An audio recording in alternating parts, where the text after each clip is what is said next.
Okay, everyone, you made it to the end of part 2.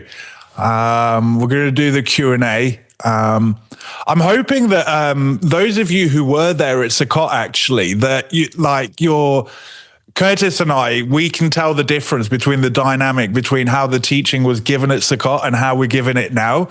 And we were just talking as to, it's amazing how different kind of points come out. So, but we hope it's different enough, if I can call it that, that this is still of good value to you. I know it is for Curtis and I.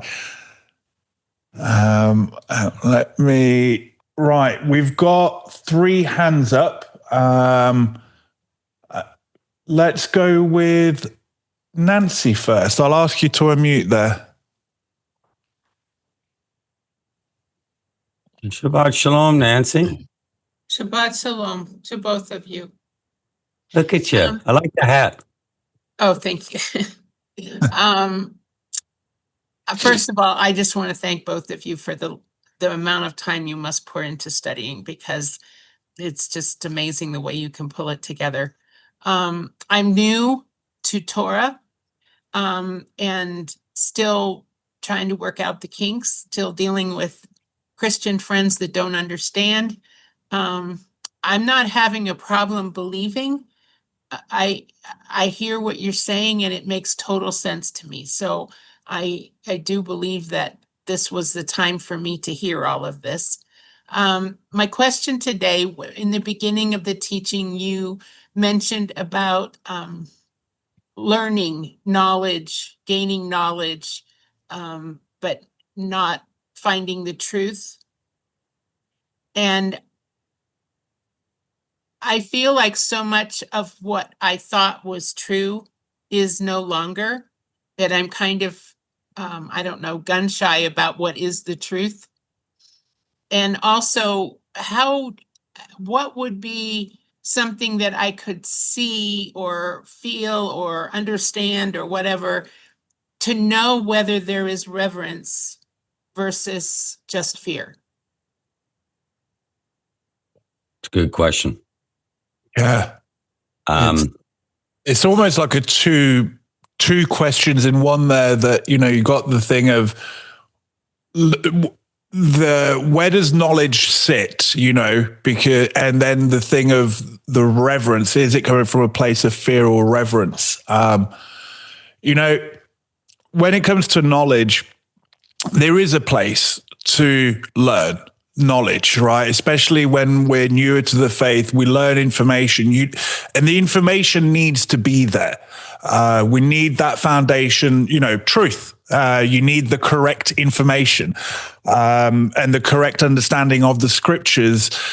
But when Paul's speaking of those that are always learning, never coming to the knowledge of truth, when you look at the Greek in that statement, it speaks about this intimate knowledge of the truth. And so think of what Yeshua says to the Pharisees when he says, you search the scriptures thinking you'll find life in them, but they're the ones that speak of me. And, there is a place at the beginning of our journey where we have to learn the written word. And so we should.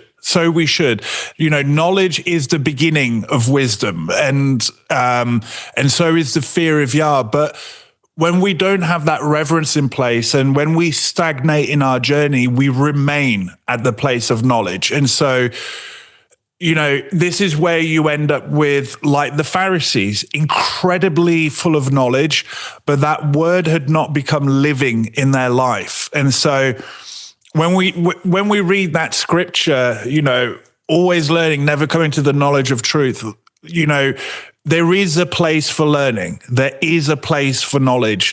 The issue becomes is when we choose to remain there, and then that knowledge begins to puff up our pride, and that what we're essentially doing is going round and round Mount Sinai. We've got the covenant written in stone, but we're going to remain here and not grow.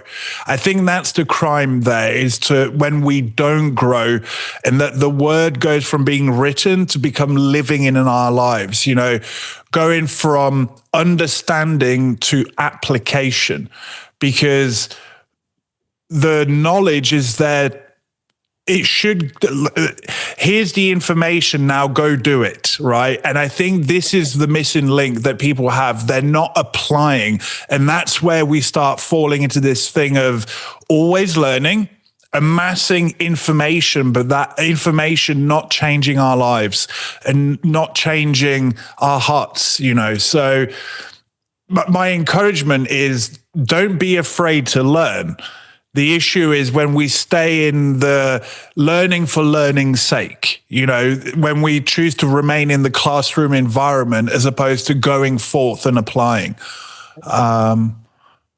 But Curtis, I'll let you go on that. Yeah, I'll tackle the second part of that one. Just to reinforce the first part of that with Michael's statement is the what can happen is we can try and hide in our knowledge and our traditions and our deeds and not actually face what's going on inside or in our own homes and things like that. Sometimes in men's discipleship, you know, I'll have somebody, you know, talking to me and they've gained knowledge in some area or something like that. And it might be truth, that knowledge. But they want to discuss that more than, you know, brother, tell me about what's going on in your home. What's happening in your marriage? You know, what's happening? You see what I mean? And it's safer to sit and live in the knowledge space, to hide behind Torah, if you will, you know, or to hide behind the blood of Messiah, as opposed to the why of it. And so often that's a place where, and this can happen, particularly with men, it's like, well, I don't want to have that conversation. That would involve having to discuss my emotions. And the only emotion I like displaying is my anger or frustration, you know, as opposed to, you know, maybe some of the responsibilities that go in the home. And that can happen to the woman's design as well, where it hides in, you know, the knowledge, as opposed to the application and the why of it all. So just to reinforce what Michael's saying there. On the second side of that, one of the things that you will see, and this is why we labored it in this part and why your question's very apt for today and also links into next week, and that is the witness. One of the ways that you can understand is what is the character witness of those who you are with? Are they constantly causing strife? Are they constantly raising arguments, debates? And so is the fruit of the Spirit intrinsically linked to showing, or is it a barometer of reverence? And the answer is it is. The more you see the fruit of the Spirit coming forth, the more you understand that as a barometer of where someone's reverence truly is. And so, you know, that's why I was mentioning that today, where you see people that say can be quite knowledgeable, but if you actually look at their witness is actually showing a very low barometer in the maturity of their reverence. They don't fear Elohim. So when you're seeing people act a certain way, and one of the things I would say, and just say, you will know them by their fruit, right? This is what the scripture's saying. Look to this and go, okay, well, you might be knowledgeable, but you know, you're somebody that constantly lives in strife, constantly is in, you know, complaining, lashon hara, arguing, you know, living in this space all the time, wanting to have, debates on this or that or everything else. And this is forming, a stamp of their witness. And what that can show you about their character is that they could, they most certainly will be lacking reverence, because that fruit of that Spirit's not there. So think of it as a barometer. And I always say to people that just live in the combative space, or just live in that space of wanting to, you know, be conspiratorial, or they just constantly are in that space, is because they're actually avoiding something, and it's immaturity that will avoid that. An immature position on reverence will inevitably lead to strife. Staying in a fearful place. That's why people get caught up a lot in the conspiracy aspects of what's going on there. They're very fearful people. And so they're trapped in phobos, or the hatat space, in the sense of man, because they haven't grown in their reverence. The more your reverence grows in Messiah, by the way, the less fearful you'll become a man. It's an absolute outcome.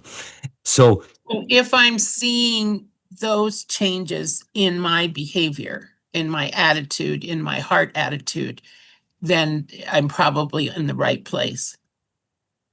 because my Yeah. Can't fake it. nickname has been conspiracy theorist, and it's not there anymore. It's Yeah. gone. This is one of the beautiful things you're going to see is that Yeah. actually you'll become less fearful. And do you know what it will bring into your life, Nancy? Mm, It will bring shalom. yes, and Yeah. it has. Okay, I'm good. I'm good. I mean, I don't say that to boast, but I understand now, and I am seeing the fruit. So thank you both very much. Yeah. And to piggyback off what Curtis was saying, the Apostle Paul would say, focus on what is lovely, what is pure, what is noteworthy, and Yeshua would also say, and Paul, the being earthly minded versus being heavenly minded. And so I would make the point that as our fear of Elohim grows, we start becoming more and more heavenly minded in the sense that, yes, there's bad stuff going on in the world, but it doesn't trouble me. Like when people have this lack of peace and they, constantly fearing man and always worried about what could be hiding under every stone and around every corner, you're probably seeing someone's fearing man rather than reverencing Elohim. So that could be another good barometer. And so for you to say, man, this conspiracy stuff is starting to dwindle, that's a really good sign. Okay. All right. I appreciate it. Thank you very much. With all of this, it doesn't mean that we are not to be watchmen and unaware of what's going on. Indeed, we are. But we don't want to do it as a community at the expense of the right platform in which to view it, so that we can discuss matters which, from a flesh point of view, could make us quite fearful. But if we're doing it from a place of reverence, it doesn't make us fearful. It makes us aware and actually can spawn us into even greater levels of repentance and actually getting a right balanced view and helping others. But when people are in that fearful position, it's self on the throne. And that's what happens. They end up going down these paths where, yes, these are relevant matters, but how you're handling it is not with the fruit of the Spirit. And in fact, Nancy, your question's so important. And Michael and I deal with this every year. Almost seems like ad nauseum every week, something coming from within the body where, because there are ministries built out there on Phobos. They're actually built on it. And they actually, and they get people engaged in this and clickbaiting, and it's just constantly on that. And yet we'll go to those, we'll talk about some of these same matters, but we're going to do it from the place of reverence. And there's a difference, so that you can actually discuss the matters that could create fear in some people. But if we can grow in our reverence as a community, we can discuss that same matter and it actually creates shalom. And it's the same subject. And so it's a really interesting thing. How is it that we address some matters as a community and we have people go, man, I feel so much better now. And yet their experience sometimes with some of these ministry environments is they're just plunged more and more into fear. More and more, one of the reasons for that is perhaps the weightier matters not been addressed and the foundation and maturing in Him, so that we can discuss these matters, because we don't need to be fearful for of what's happening, because a mature position gives us shalom and an understanding of these matters. And then suddenly we can have the same discussion without losing our shalom. And so that's what we're trying to do. We understand, though, that everybody's in a different phase in their journey. So just keep going, Nancy. But absolutely, one of the things of growing in reverence will be constantly worrying about the things of man, because you're turned to Him and the tree of life and that reverence. And you're now actually going, wait a minute, He's the one I answer to. He's the one that's created me. He's the one that has my destiny. This is where my actual focus should be, if that makes sense. So it's a great question, really is. And we got to help as much as we can a lot of our Christian brothers and sisters, even our brothers in Judaism, most certainly in these, Messianic and Hebrew roots movements, just to help them to grow and mature and move on past this, because their witness in the fearful place isn't a good one.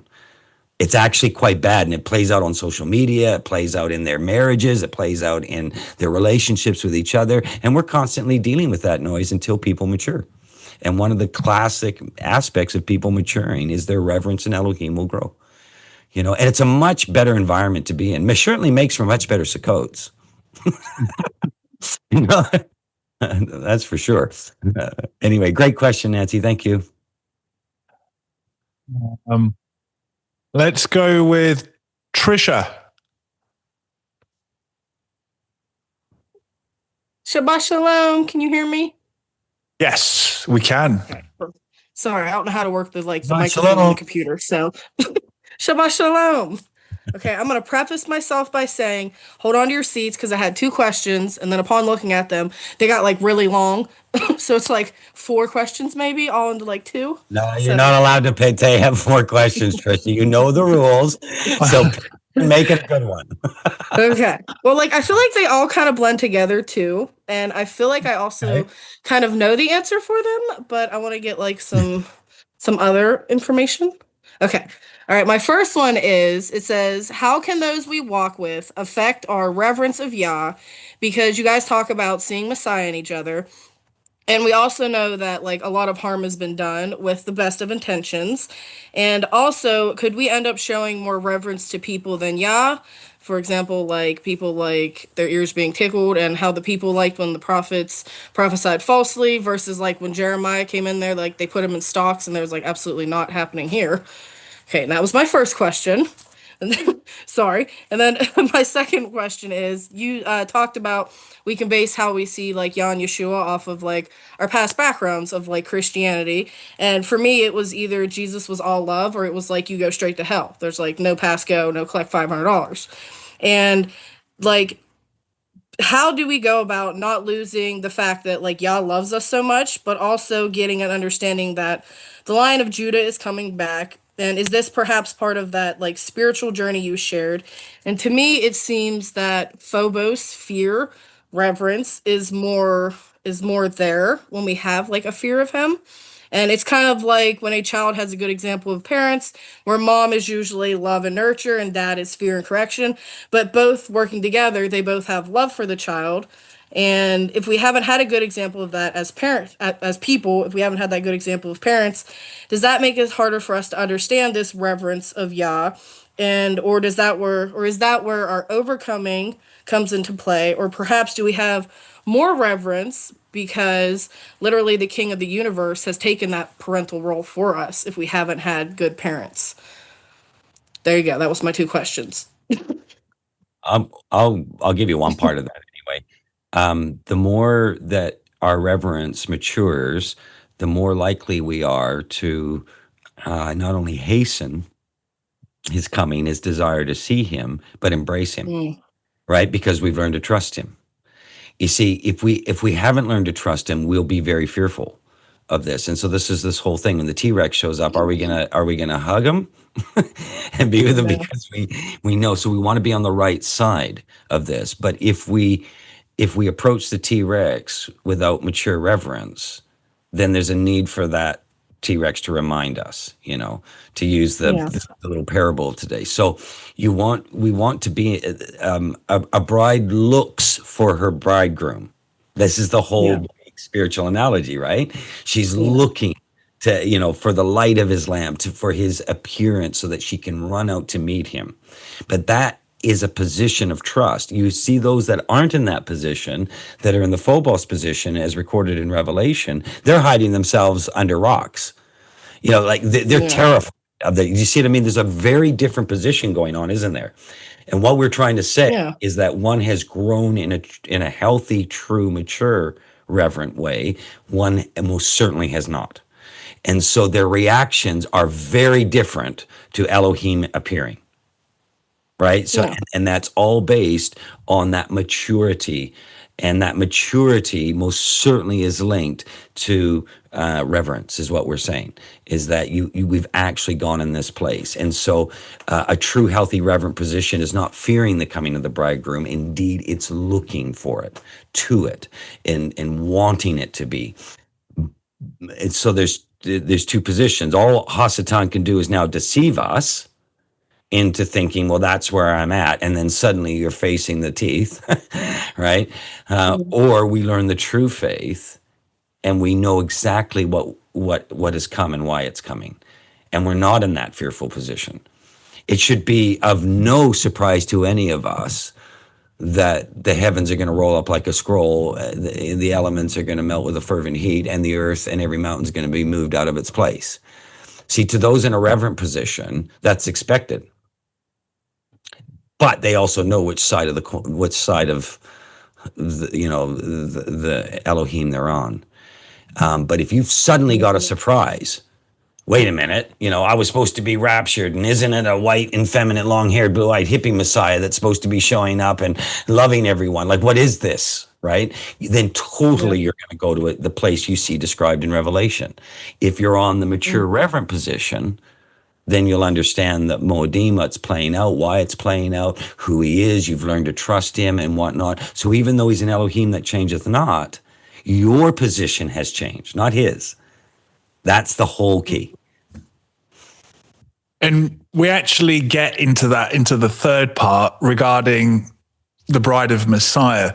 But I want to go to your first point where, can others affect your fear of Elohim? I would argue that door swings both ways because, it says that bad company corrupts good morals, that's one side. If you lay down with dogs, you rise up with fleas.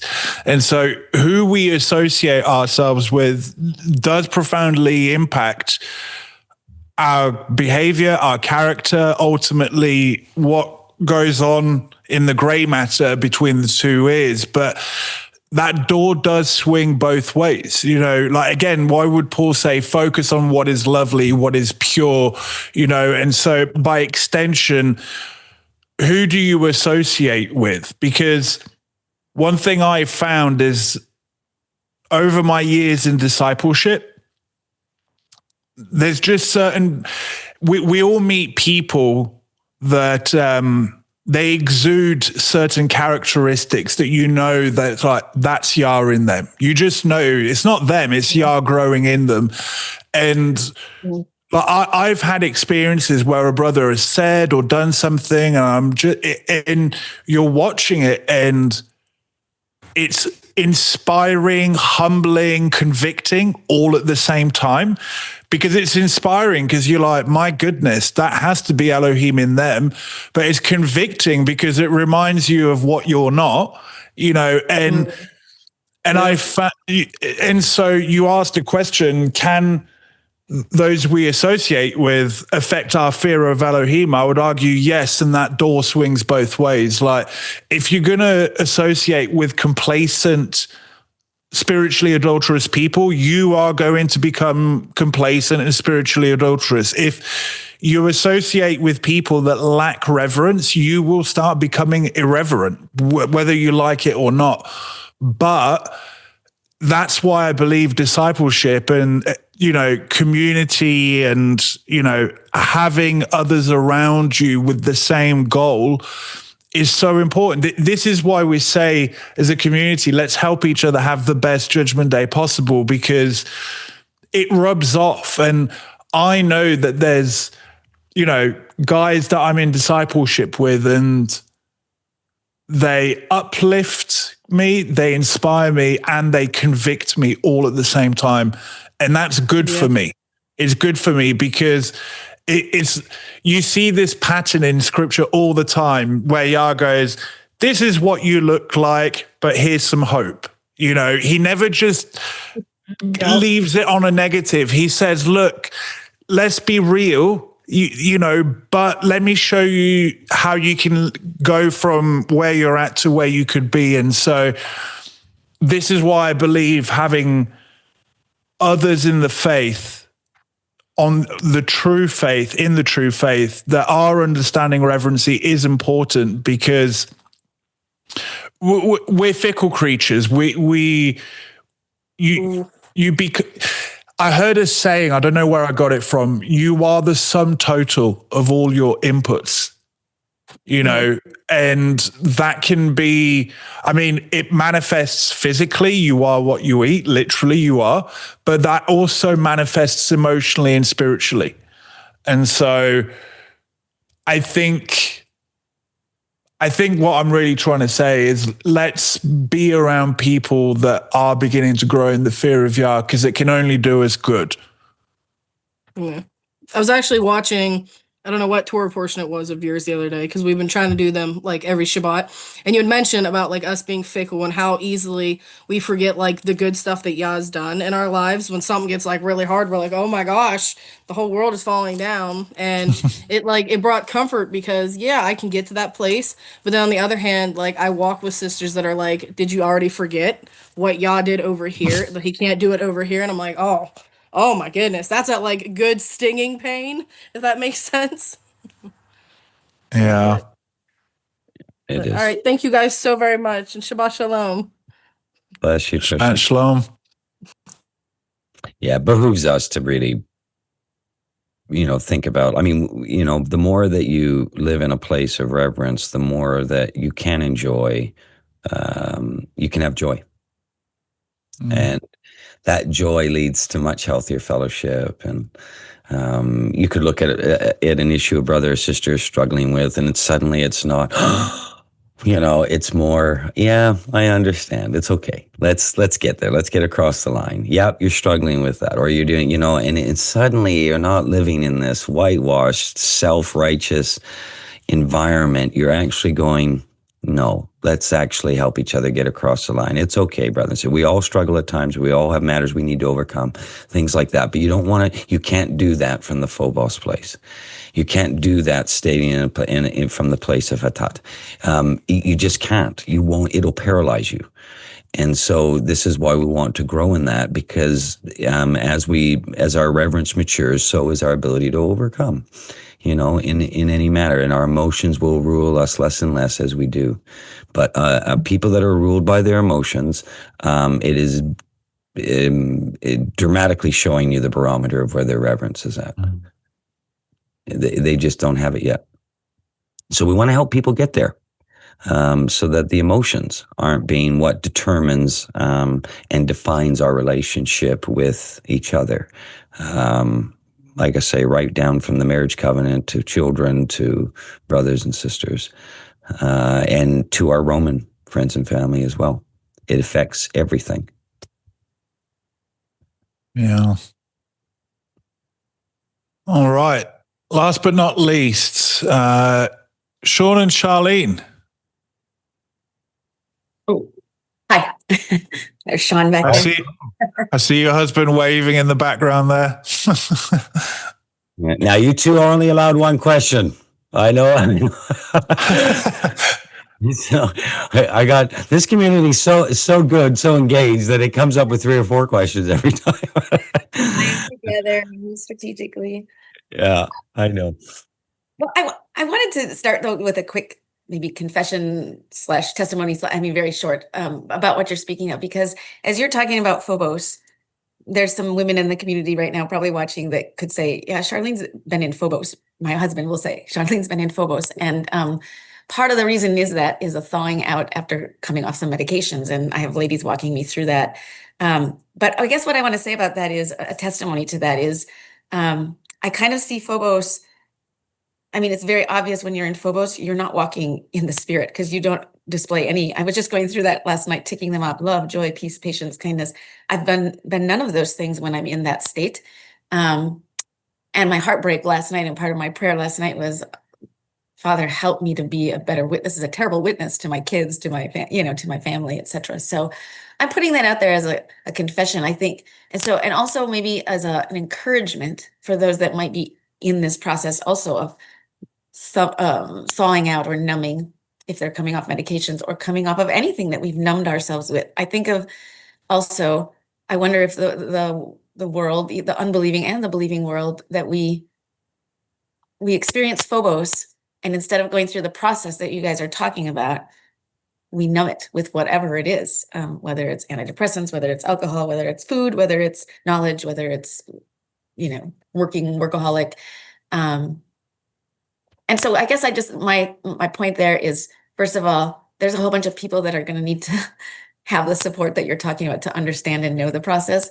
And secondly, I'm really grateful for this community and what you're speaking about of the discipleship and the women's. I mean, I have ladies that just are my lifeline right now that send me scripture, that pray for me. They're probably out there, they know who they are. And I wouldn't be able to do this without them, And of course, my husband has been a rock for me and very patient.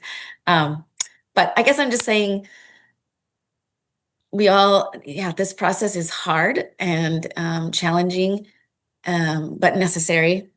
And not only within the believing body, but there's others that will be going through this. And the calling for us to do the work, to do our process so that we can then go back and strengthen our brothers or strengthen our sisters. I just think it's so important. And I'm just so grateful that you guys have helped us set up something where I have those ladies to call as a lifeline, et cetera. So I just wanted to say thank you for that and for your emphasis on discipleship. And I wanted to say kind of like a gratitude to my husband for his incredible patience. My question kind of comes to Yay for Sean. Hey, listen, you two are overcoming. And as a part of that, the reason for that is that you'll be able to help others overcome, right? But unless we overcome ourselves, it's very difficult to help others.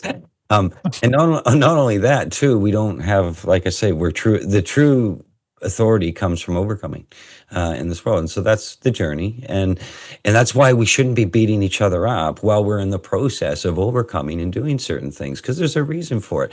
And then we are truly able to help others, and not from the self-righteous position, but from the actual Ruach position. Look, the body's got two things facing it now. And this is where it's going to be until the coming of Messiah. And it's very interesting. And what's happening out there is it's choosing to engage in ministry or community in faith environments, which is based on phobos.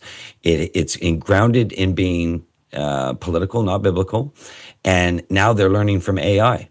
The other choice that people are going to have is to engage in communities where it is Ruach-led, like the teachings we're doing today, where it's actually not giving you just knowledge, it's giving you the why and the understanding what you're really looking at. That's the Ruach, that's revelation. It's not just knowledge. Knowledge anyone can have. Revelation is something the Ruach gives. And so true revelation is based, so the ministry is based on that. And therefore, it's not political now, it's biblical. And the outcome of that is shalom. The counterfeit of shalom is going to be AI in the future, and where people are just going to look and try and get answers out of, this machine system that is drawing from all of this stuff that wasn't inspired from the Ruach. And so you get either pure knowledge from that or no understanding or revelation of that knowledge. What the Ruach brings into the picture is a revelation of the why. And no AI is ever going to be able to replace that. And so many people being deceived right now. They're going to ministries that are based on phobos, they're politically driven, and they're AI extracted. And they have no idea it's happening. And it's terrifying in the sense of, or hatat in the sense of, for those people, because they actually don't know that this is what they're engaged, what they're watching on YouTube, what they're engaged in a faith community, everything else like that. And so we're very much going and steering people in that place. No, you need to know what the Ruach actually looks like, or else you could be listening to AI. It's not going to give you true revelation. You can get knowledge from the counterfeit. You can't get true revelation that will bring shalom from the real thing. You can't. It will never come from those environments. And so you'll see the fruit of them. And we're watching this now happen at breakneck speed. People have no idea how much AI is feeding into their lives now, because they're wandering around, drinking from every well, involved with these, they're not putting the time in. They don't go through what we go through as a part of caring and trying to serve Elohim. The reason why Michael and I do what we do, and appreciate you being appreciative, both of you, to this, is that we refuse. It is the AI that we're going to avoid for this community. It is the Ruach which needs to be leading us and what it needs to be a part. And there's very vastly different positions. And so this is going to explode moving forward. And there are going to be those that are engaged in something they do not know. And there are going to be those that are actually in Ruach-led environments. And Michael and I are overseeing a Ruach-led environment. We are fighting to maintain and make sure that this is what is going to go to the people of this community, that they're actually going to be engaged with the Ruach. They're going to hear from the Ruach. We are going to move forward so that shalom and overcoming will be be a part of this, because AI and politics and phobos, fear, will not create overcoming. It will not mature our relationship with Messiah. It will give knowledge to a certain degree, right? But then it falls into what the scripture warned about almost 2,000 years ago, nothing new under the sun, always learning, but never coming to the revelation of his intimacy. Whereas what that cannot give, the true faith can. And so we're doing our best to oversee and protect this at every corner right now, because we know what's going on out there.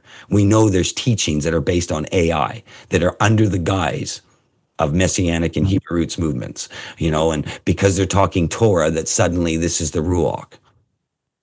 Well, if that was the case, Messiah would have had no problem with the Sanhedrin almost 2,000 years ago.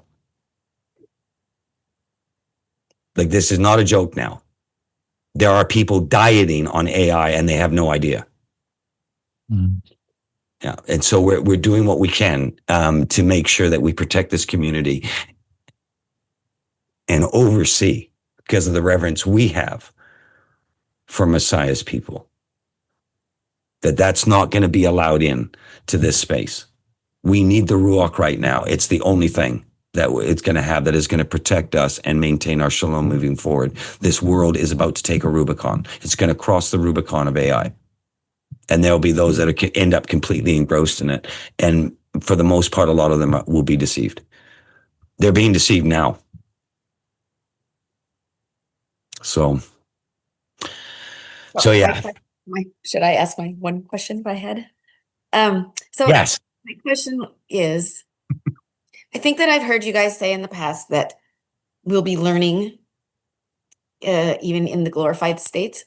Is that correct? And that we'll continue to grow and in our reverence and learning all through that process?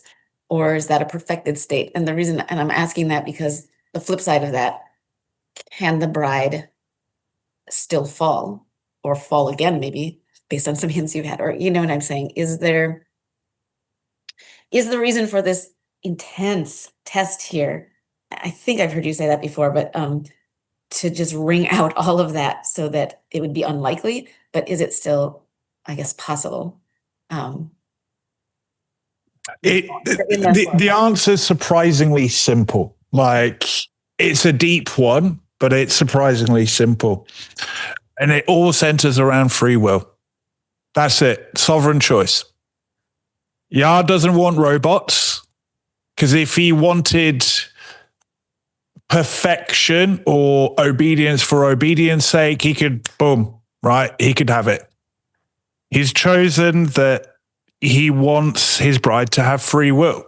And whenever there's free will, there is always the propensity to go down one way or go down another. Choice will never be taken away. But as Curtis and I have said before, why go to such lengths to do what he's doing? And I'll answer it with a parable. And it's the parable of the marriage covenant. My wife and I are currently married. She has the ability, if she so chose, to go and cheat on me right now. She could go down and have at it. She has the sovereign will and the free will to do that. But because love has been perfected and because she has a reverence for me, the thought will never cross her mind. And in fact, the thought will disgust her. That's the simplicity of it. Love has been perfected. Trust has been learnt. And so while she still has the ability to go and do such a thing, why would she? Why would she? She cares about me enough to go, why would I do that to my husband? And there's the answer to your question. You know, today we're speaking about, will our desire line up with his? A bride will start to care about her groom. And is it literally that simple? She has the ability to if she wants, but why would she? She reverences her groom so much. And you mentioned, will the bride learn? Will there be chance for growth? Again, the answer is in the marriage covenant with your shadow picture. You're married, right? I'm married. Curtis is married. We think that the end of the 7,000 years is it, right? That's it. That's the end. I would argue that's just the beginning. You have eternity then. This is just the test, and to use the analogy of the marriage covenant, my wife and I got married 7 years ago, 7.5 years ago. Does that mean that once we were married, that's it? We stopped learning about each other? We stopped growing? No, in fact, once we were married, that's where the real beauty began. I've grown to know my wife on a level that I couldn't have even imagined, right? And it's beautiful. And I'm sure you can say the same about you and Sean. And I know Curtis would say the same about his bride. And I think anyone here married would understand what I'm saying. And so, we overcomplicate it. The answer is staring us in the face, and it's usually in the shadow pictures given to us. So, I hope that answers your question. I think so. I think we can, it's a good setup really for the final part of this series. Mm-hmm. Yeah. you can have what Michael just described. The idea is you want a union that doesn't have spiritual adultery, or in the physical shadow picture, physical adultery, which was Michael's example. The other way that Michael can get that his bride doesn't engage in physical adultery is that he explains to her that he will take her life if she does it. Now we're going to get into matters of the Torah. Now think about this, right? You can do that. Well, then she doesn't. Michael achieves the end result. She doesn't go and defile the marriage, but she's done it from a position of self. Because in Phobos, that's where you are. Do you see what I mean? So is he in the union he desires? Well, okay, if the desire is thou shalt not commit adultery, right? If that's the desire, well, I can get it with Phobos. Mm-hmm. But if the desire was, I don't want that, and I want it two-way, based in trust and love, how am I going to achieve that for eternity? You see, and this is the place now that we learn. See, he's going to get a union that's not defiled. The question is, how is he going to get it? Is he going to get it with Phobos, which he can do, but is that what he desires? You see, it's not spiritual adultery, physical adultery that's the issue here. The issue is, how does one achieve it? And this is where we start to learn and understand the essence of agape, what love actually really is and what it must do to grow and mature. He's going to get obedience, and he's going to do it on the spiritual level. We'll talk about something next year in a much greater detail in relationship to this at Sukkot. But he's going to get it. And so it's important that we understand these foundational concepts and whatnot as to how it's going to be achieved. And we have an Elohim that desires for us to learn and understand that he's going to achieve it with love. But we have to learn love and what it is. He is love, what this is. And so, yes, he could have gone down the Phobos road and just stayed there. But that wasn't his desire. Now, some of us might go, wow, I just stay at the Phobos. That's easy enough. Who has to worry about the rest of this? Why do we need all this thing, this test called life? But that wasn't our Elohim. Our Elohim said, no, this is what I want. I don't want it based on just Phobos. Even though it's a part of the foundational blocks, I'm not stopping there. I'm taking it here. I'm sorry. I'm Elohim. You're not. That's the way it is. Now, you're either going to be interested in it or not. And that's what we're all finding out. We're all finding out, do we really care? And so there we go. Most other religions stop at the capricious Phobos Elohim. They do. They're not interested in knowing the why of it all. But we are. And the true faith wants us to engage and to learn the why of it all, because as we do, we'll start to treat each other the way he desires. Apparently, that's going to be a good witness. So let's So spend. in the millennial reign, when the bride is in place, because you said that the bride would help the mortal, those in the mortal state, help move them from Phobos to Reverence, because she's walked through it herself and knows the journey. Is that kind of what you're saying? Pretty much, it's what Messiah. So Messiah is the one that is showing us what a mediator is. Now, in the age to come, Messiah will be on the throne. And he's just saying, again, again, look at the shadow picture, those of you with children. Dad's just told the child off. The child's not all super happy to go back to dad. Sometimes it takes the mother to go, it's okay. You've repented, you've atoned for your sins, oh child, and it's okay. Dad will be okay with you now. Again, it's the deepest things about the faith are right there in front of our face, and it's in the shadow pictures he's given us. That's why we're without excuse. Yeah. The nurture desire is often, required in that space. It really is, to say, hey, listen, this is why your father says this. This is why he wants this. And it often takes that design to explain it, to take it, to go through, not usurp it. The last thing you need is not to go, yeah, I know your father goes on about that, but you and I, don't worry, we know better than your dad. Kind of stuff will cause a family dynamic to break apart. But a true bride will not only not usurp her husband, she'll uphold him and then act in the mediator space. It's possible that we're seeing the description of the bridal governance. You see, and we're seeing this in the shadow picture, but the prami-nucleus is so broken these days that this example is not being seen. So, we have to go through and revisit these things and these matters. But there's no question we're going to be required to fulfill a role, because guess what? The line of the tribe of Yehuda is on the throne, and he's not changing for anyone. So there may be a need for a little bit of assistance and help and understanding how it works and why it does. And the last thing she can be is in a place that they're in, Phobos. She needs to be in the place that that loving, trusting relationship is there, and he's counting on it. He's counting on it. This is what's really interesting about it. We'll talk more about this next year.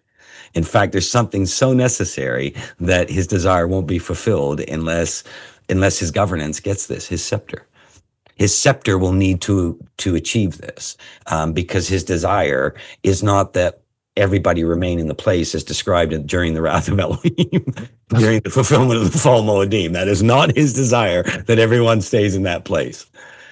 That's not the outcome, any more than it would be for, say, a father dealing with his children, for them to remain terrified in that moment. And that's the relationship for the rest of their lives. That's not the desire of a healthy father, right? And so this is the sort of thing that we're learning through all the dynamic, but we don't have a body teaching this anymore, describing it. In fact, indeed, this gets into some of the building blocks and essence of the great mystery revealed, and what Paul talked about in the book of Ephesians, to understanding the mystery and what this is really all about. So, well, I'm going to end with a statement of gratitude, and I'm betting that I'm not just speaking for myself when I say this, because I've heard multiple people say this, and that is, thank you for talking about these things in the depth that you do and with the reverence that you do. Again, coming from the Christian world, I hear all the time, well, we're going to rule and reign with Christ, and it's so irreverent. It's so it grieves me, because I just think, do you even have a sense of what that really means, what that really takes? And you guys are one of the few that I have found, and which is why we've planted ourselves here, that are really talking about these deeper reasons for why we're even here and what we're doing, and revering that and not taking that lightly. I mean, it just kind of breaks my heart, and I probably have been guilty of it myself in the past, just spitting those words out from the Christian walk, And yeah, I'm just grateful. And I know I've heard others say, where else do we hear teachings quite to this depth? So I thank you for being willing to step out in the gifting that he has given to you, and for handling it with such care. And like you said, for not blasting it on YouTube and trying to promote yourselves and all the things that you see out there. I'm just really grateful to have found you guys. And that's Yah, because like you said, it's maybe he used the algorithm, but he got us to where we need to be. You know what I mean? And I think there's a lot of people probably out there shaking their heads right now in gratitude as well. We're just really grateful for you guys. And I'm sure you have hard jobs. And so I just think it's important for you to hear that often and Thank you. repeatedly. So yeah. We also get the lashing side of it, because people Right. don't want to hear some of the things that are being said, but that's okay. I always said, the ones that will lash you today may hug you tomorrow. It's just the space of a journey between the two. But we appreciate the encouraging words, because we often can, you're saying things that some people don't want to hear, because sometimes there's comfort in hiding behind things, and those that are willing to talk about them often can be the messengers that get shot, until someone sees that, no, we were never saying it to attack or criticize or hurt anyone. Quite the opposite. So thank you for your words. Appreciate you both. Yeah. Blessings, guys. Thank you. Shalom to you both. Although these, compliments, funnily enough, they bring about a healthy dose of not phobos, but reverence. It's like, oh boy, it's humbling, but thank you. Mr. Reed, I shall give you the last word. You beat me to that. I was just you shocker. All right. Fine, I'll beat you next week. You know how this works. The one driving has to offer the last word. That's how this works, Curtis. Anyway, let's just take today, and maybe we can all just think about these matters and how it applies to our actual lives. With our family, our children, our Roman unbelieving family, our brothers, our sisters, just all of us. Maybe just take these things and go, maybe chew the cud on this and be the encouragement for the week ahead, and say, well, what does this really look like in my life? And just maybe have a moment of honesty with that, with yourself and with your spouse or your brothers or sisters. Talk about it with them. Maybe ask a brother or sister or your spouse, well, what is my reverence? What does it look like to you? And let them tell you, let them edify, maybe even correct, reprove, encourage, maybe let them just have that, and think about that, because these things matter, because, if the witness to the ones closest to us are the ones that really can help us in this space. And so, maybe talk to each other about it and chew the cud together on this, and not from a condemning way. We've all, no, I don't think there's anybody on the screen. I know certainly with Michael and I, it's not the case. We're all guilty of our reverence perhaps not being in the right place. And we all need to grow and all that sort of thing. So, nobody's got the marker cornered on lack of reverence. I think we've all here, but it may take all of us to help get us to a different space. So that's the thing, right? We all want to get to this place where he can look at, our lives, this community, those around us, and go, yeah, they care. They care enough to chew the cud on this, and our reverence then grows as a result. And hopefully that can become pleasing. Not the fact that we're perfect, because we most certainly are not. But we can become pleasing. And just because we're not in a perfect state doesn't mean we can't please the Father. And any parents would know that when they're looking at their kids. They don't have to be perfect to be pleasing to you. But we do need to be honest with these matters in our lives and help each other and care to help each other, because that is in line with his desire. Amen. Amen. Well, with that, we'll leave you with the blessing. Yah will bless you and guard you. Yah will shine his countenance upon you and be gracious to you. Yah will turn his countenance toward you and grant you shalom. Everyone, be blessed And we look forward to seeing you all next week when we close the Fear of Elohim series. And we're going to go to the weightier matter. So until then, shalom, everyone. God, shalom, everyone.